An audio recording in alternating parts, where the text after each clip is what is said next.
We have a 59-year-old Caucasian male who presented with symptoms of cough.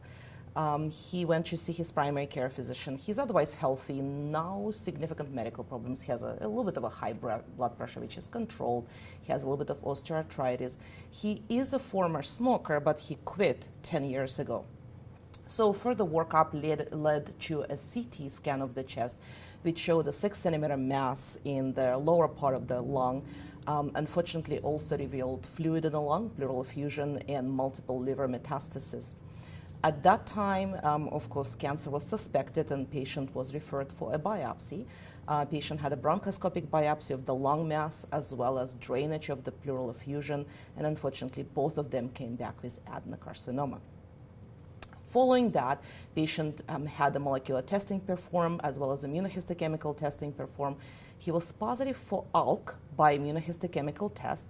He was negative for EGFR, ROS, BRAF, for next generation sequencing, and he also had an immunohistochemical stain performed to determine expression of PD-L1, and that was negative as well.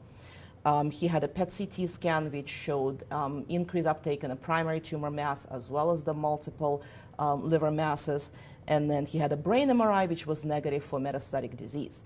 The patient was started on therapy with crizotinib, and he responded. He had an imaging at 3 months and imaging at 6 months, which showed the response. And imaging at 9 months showed a very small increase by 2 millimeters in one of the lung masses. Unfortunately, because of the tumor had moved outside of the chest, because it's involved both pleural effusion as well as liver, we are dealing with metastatic, also known as stage 4 lung cancer. So what that means for us as an oncologist is that we cannot cure that patient. However, we can provide them with improved in quality of life as well as prolongation of survival in some cases. And in this patient, I think the most important thing to point out that he has an ALK fusion gene, and we have a very effective treatment for ALK fusion patients. When the patient was diagnosed was August of 2016. At that time, the only choice we had in ALK inhibitors for patients who haven't been treated with ALK inhibitors is crizotinib.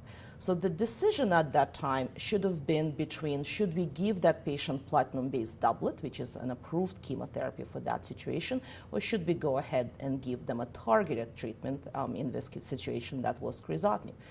To answer the question, we need to know the results of Profile 1014 study. Profile 1014 study took patients who were untreated with stage 4 lung cancer and randomized them to platinum-based chemotherapy versus crizotinib, and the study showed that crizotinib improved response rate, improved progression-free survival, and what's more importantly, improved quality of life compared to chemotherapy. So I think back in August of 2016, crizotinib would be the right choice for this patient.